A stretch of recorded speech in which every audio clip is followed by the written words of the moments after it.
So before moving on to Nitro 3.7, wanted to clear up a little something about strings. So in this code here, we're creating two different strings, J1 and J2, that are different collections of characters. And so since the characters do not match up, of course, the dot equals is going to return false. And also, these two strings, being different sequences of characters, are going to be stored in two different locations in memory, so that will return false as well. So now we're going to create a third variable called J3, which is going to be JAY just like J1 is. And since they're the exact same characters, of course, the dot equals method is going to return true. But also, since J3 is being created and it's equal to the value of a string that has already been created, then Java looks in the string pool, sees that we already have a string with JAY, and then it just makes J3 point to the same memory location as J1. So therefore, the double equals sign is going to return true here as well. Then we create a fourth variable, J4, which is also going to be the characters JAY, but now we're using the new keyword.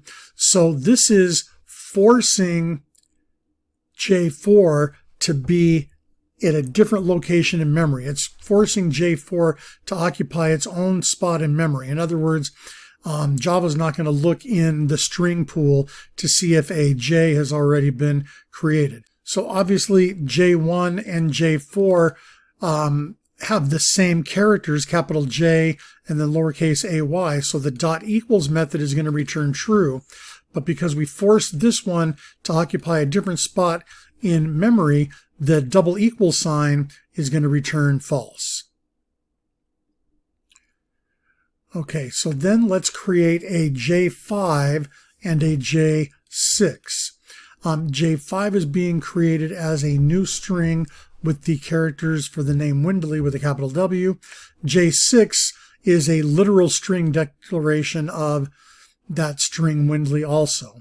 So if we compare those two, they both have the exact same characters, so the dot equals will return true.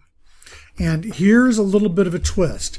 Even though J5 already exists with these characters, Java is not going to point J6 to J5 because J5 being created with the new keyword is stored in a completely different part of memory. So it's not part of the quote-unquote string pool. So therefore, when Java's creating J6 and it looks in the string pool to see if Windley has already been created, it's not going to find Windley in the string pool because this new keyword creates a string in a little bit different way that doesn't add it to the string pool.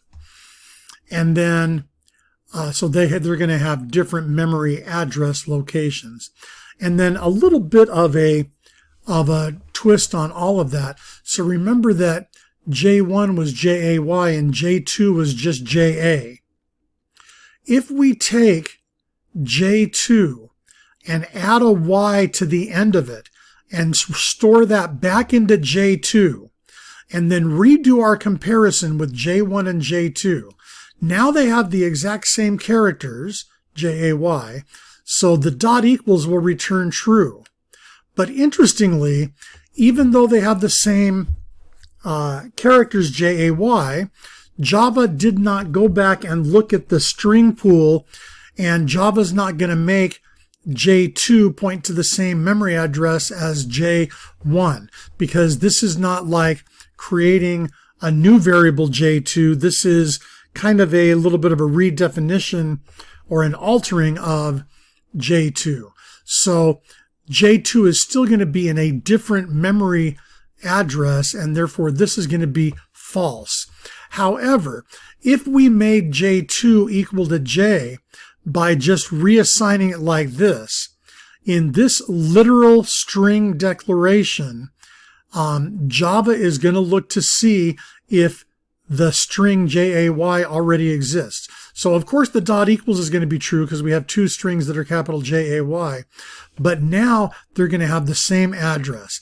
Even though they previously did not have the same address, when this construction or this redefinition of the value of J2 takes place, Java looks at the string pool, it sees that J1 already contains J-A-Y, so it just makes J2 point to J1.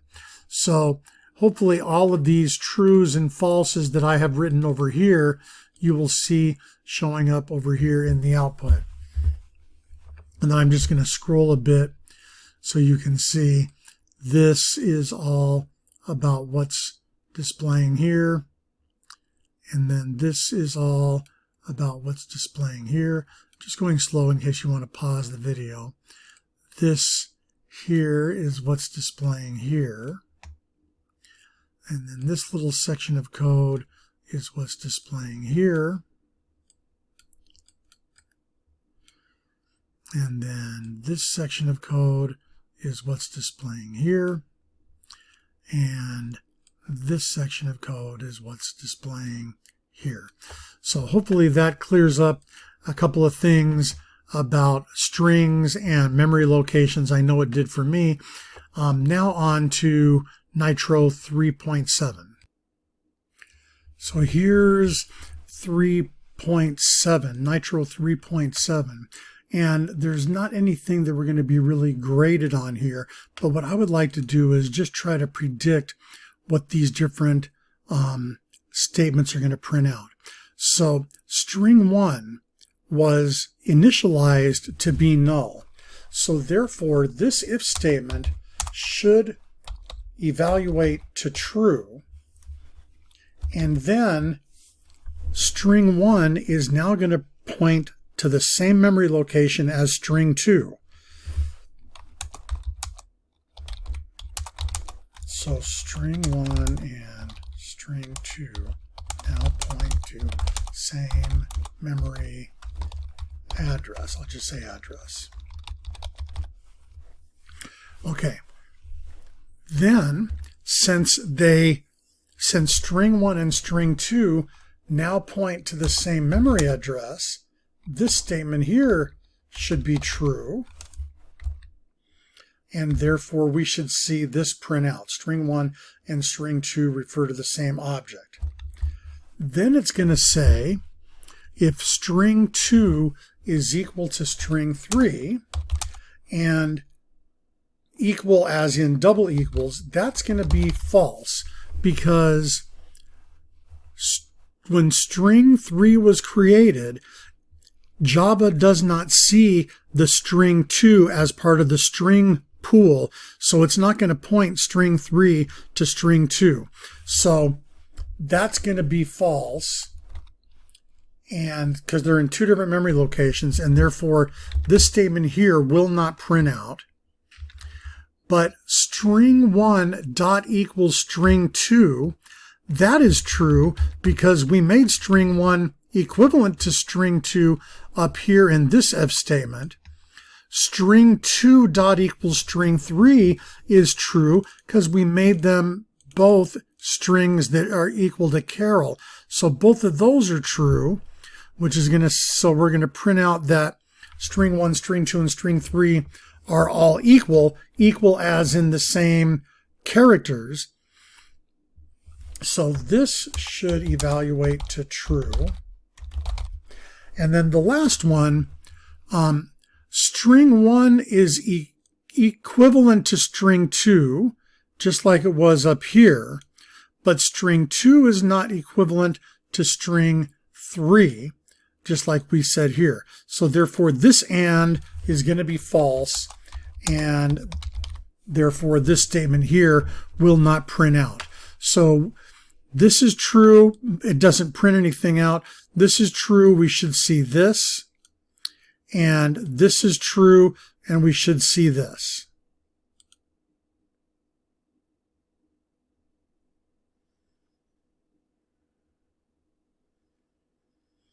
String 1 and string 2 refer to the same object, so this was true, this printed.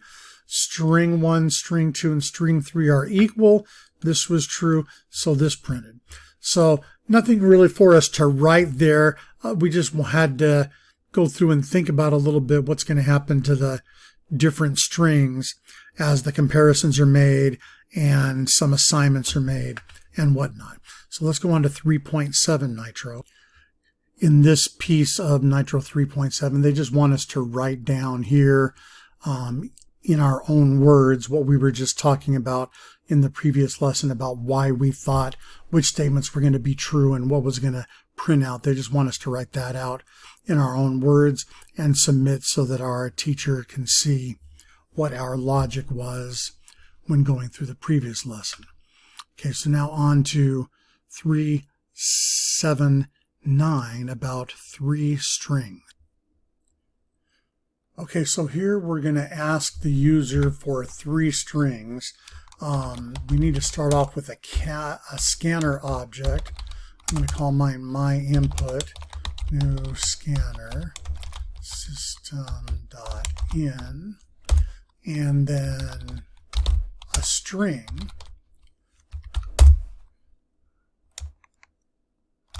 system.out.println, first string, question mark.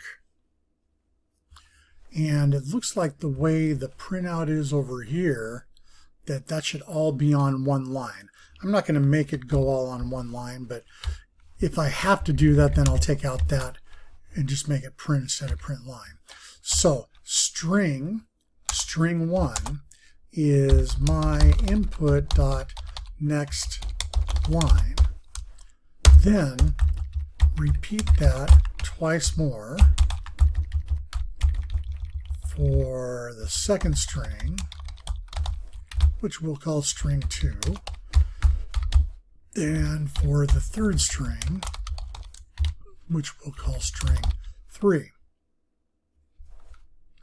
And then we need to write an if statement to check if the first one plus the second one is equal to the third one.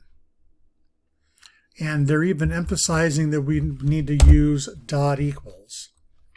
So we can use dot equals like this. Our string 3, we can say if string 3 dot equals, and then in parentheses say string 1 plus string 2. If those are equal, then we're going to display, what did they put there? We're going to display system.out.println. We're going to display string 1, and then in quotes a space and a plus sign and a space, and then string 2, and then quotes and a space is equal to space end quote, and then string 3, and then another plus sign with an exclamation in quotes. Otherwise, we're going to print something similar but say that they're not equal. String 1 plus string 2 is not equal to that.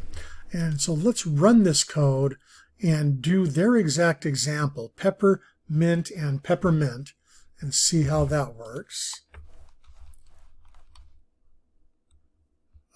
String 1 is going to be pepper, string 2 is going to be mint, string 3 is going to be peppermint.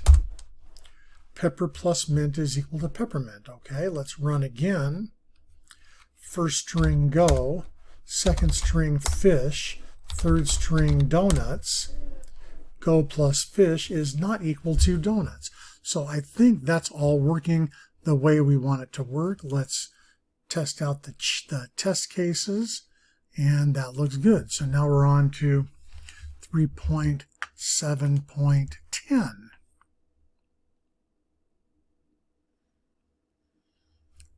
On comparing circles. So this lesson has a circle tester class and a circle class. And a circle has 4 attributes: a radius, a color, and an X and Y coordinate for the center. And we have the constructor here and a couple getter methods: get X, get Y, get radius, and get color. And then we have a toString method, which is returning false, so that's no bueno. And then we have an Boolean equals method, which is also returning false, and we have to fix that. And then over here, this is creating 4 circles. So we got 2 circles of radius 10 that are both blue and have the same X and Y coordinates. Then a circle of radius 20, the color red at 0, 0, and then 4 is equivalent to 3. So 4 is an exact copy of 3. But they want us to compare them using the dot equals method instead of the double equal sign. And the catch there is that for string objects, the dot equals method is already implemented for us. But for us, we have to implement the dot equals method. So we want to say something like, if the circle object called 1 dot equals the circle object called 2. That's what we would like to do there. And also here, 3 dot equals 4. But that dot equals is only going to work if we come over here and correctly implement the dot equals. So we need to think about, for this dot equals, we're going to return a Boolean, true or false. So we need to think about what should be equal for us to call 2 circles equal. So first of all, I feel like the radius should be equal. So our circle is just going to have the attribute radius.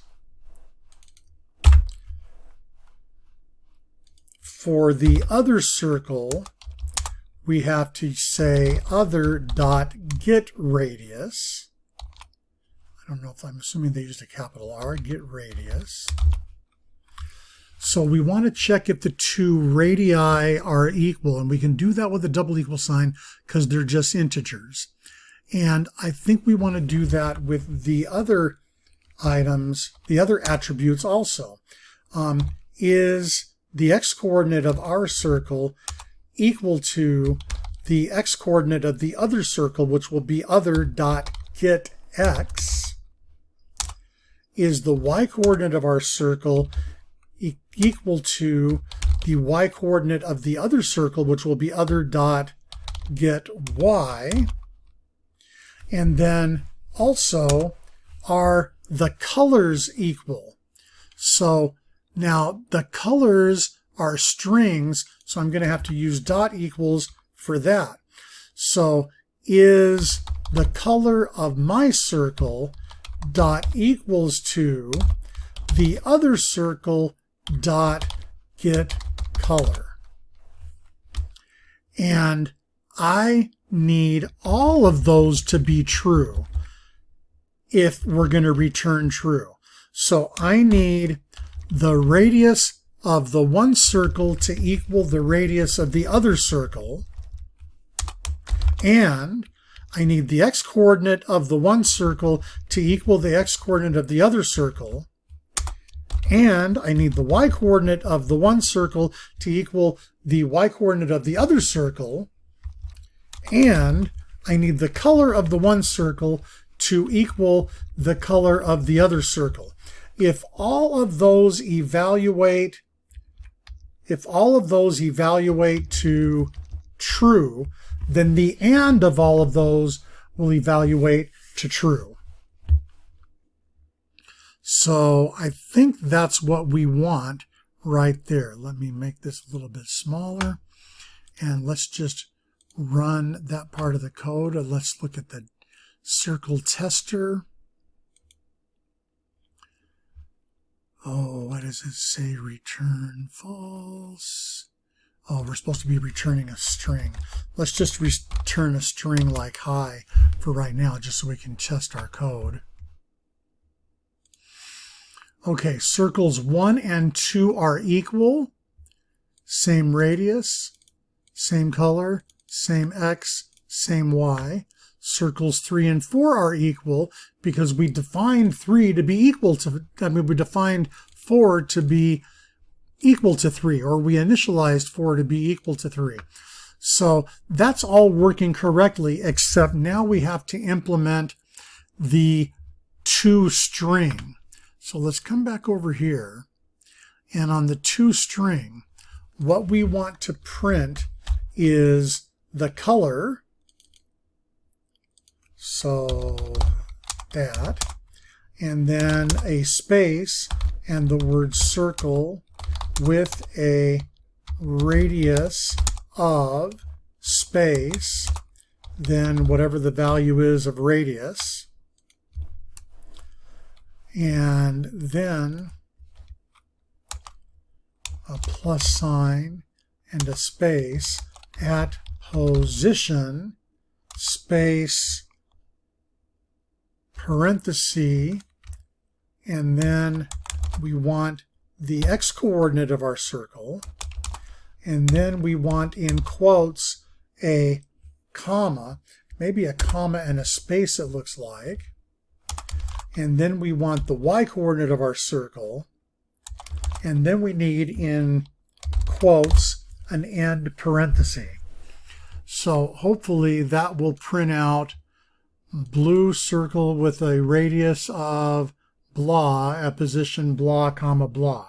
So let's run the code again and see if it says all that instead of the word hi.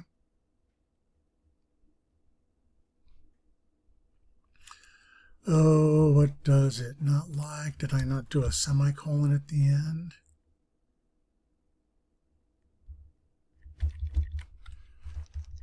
Color plus circle with a radius of radius at position end quote x quote comma quote y quote. Oh, I need that inside of there like that.